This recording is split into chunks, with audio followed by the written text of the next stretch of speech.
kunci yang paling efektif untuk membuat pola perasaan yang bermanfaat. Maksudnya bermanfaat ini adalah mendukung kita mencapai apa yang kita impikan, yaitu apabila kita mempunyai satu tindakan, kita harus pupuk tindakan tadi dengan satu perasaan yang senang.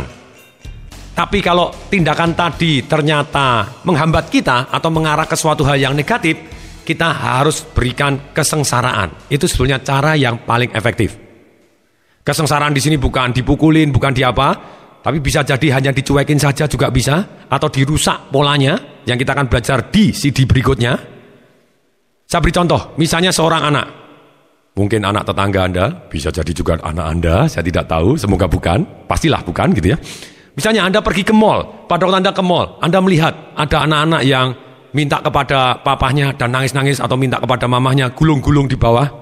Itu awalnya bagaimana? Karena dia salah untuk memberikan respon, sehingga terjadi suatu hal yang negatif. Contohnya begini, pada waktu anak tadi minta mainan kepada papanya, atau minta mau beli barang apa, papa minta ini, enggak mau papa ini, enggak mau. Dia melakukan suatu hal yang negatif, dia nangis, dia merengek.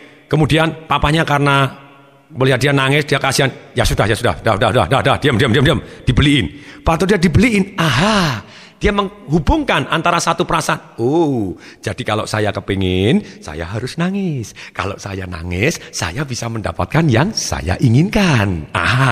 Itu caranya dia mendapatkan keinginan, dia merengek. Kemudian lama-lama ayahnya merasa, papanya merasa bahwa hal ini adalah negatif.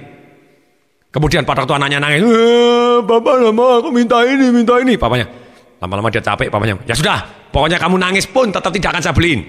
Silakan nangis terserah, saya tinggal, papa tinggal malah. Papanya mau mencoba memberikan satu yang negatif kalau dia melakukan suatu hal yang negatif supaya menyembuhkan. Tetapi anaknya ketika dia nangis, nggak mau. Akhirnya ketika tidak diberikan barang yang diinginkan, dia gulung-gulung malah. Dari gulung-gulung dia mencoba menangis lebih keras karena itu senjata andalannya dia. Dia gulung-gulung, nggak mau, gulung-gulung. Papanya malu. Sudah, yaudah, sini. Malu-maluin aja. Sini, beli. Nah, kemudian apa yang terjadi? Anaknya mulai mendapatkan satu rangkaian perasaan. Oh, jadi apabila saya kepingin nangis tidak cukup, harus gulung-gulung. Kalau gulung-gulung, tindakan ini saya mendapatkan yang saya inginkan. Saya mendapatkan kenikmatan yang saya inginkan. Besok, kalau saya nangis tidak cukup, harus ditambah gulung-gulung. Ini polanya.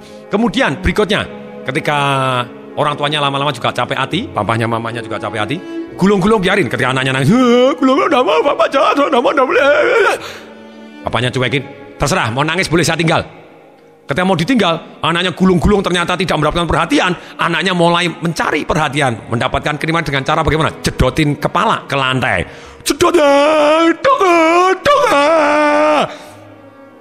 Papanya kuat, kenapa? Papa jahat, diteror. Dengan kepalanya betul, aku tak cedoti kepala, aku mati aja, dapat. Apa yang terjadi? Papanya, sudah jangan gitu, jangan malu-malu, sudah dibeliin. Kemudian dibeliin. Apa yang terjadi? Anaknya mulai belajar lagi. Kalau saya nangis tidak cukup, gulung-gulung kurang berhasil, tambahin jedot kepala ke lantai. Wahai Bapak Ibu, Anda memupuk anak Anda menjadi teroris.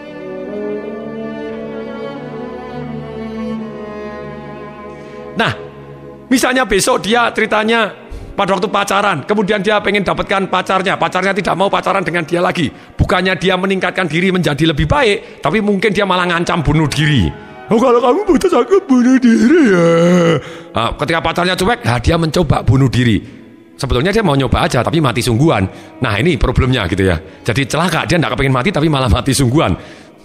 Bye-bye my love gitu ya, celaka sekali. Nah, sekarang begini. Jadi pola perasaan ini, kalau kita mau mendukung, mendisiplinkan diri kita sendiri, cara salah satu yang paling bermanfaat, kalau kita melakukan tindakan mengarah yang kita inginkan, kita berikan kita kenikmatan yang luar biasa.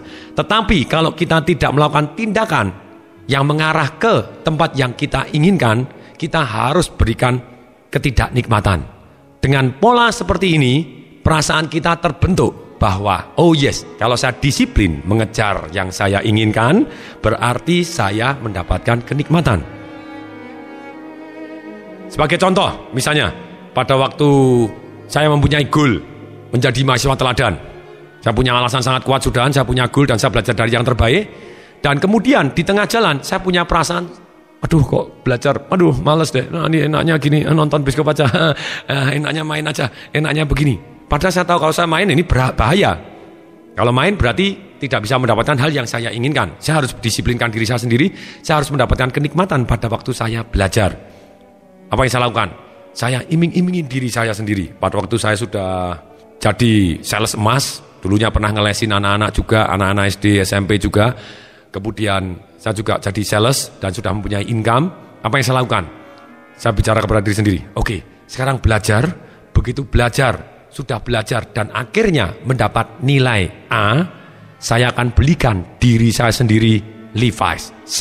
Pada waktu itu Levi's-nya adalah Levi's Silver Tab. Saya masih ingat seumur hidup. Karena inilah, kalau saya dapat nilai A di bidang ini, indeks prestasi saya 3 ke atas, begini saya rajin begini, saya beliin Levi's yang harganya pada waktu itu termasuk sangat-sangat mahal, begitu, Silver Tab bagi seorang mahasiswa. Nah, kemudian saya juga disiplinkan diri saya sendiri. Ketika saya malas belajar, saya strap, saya berdiri dan saya baca dalam kondisi saya berdiri. Saya strap, saya berdiri sendiri.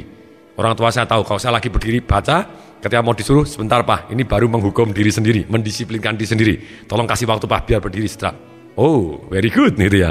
Malah kata papa saya, bagus.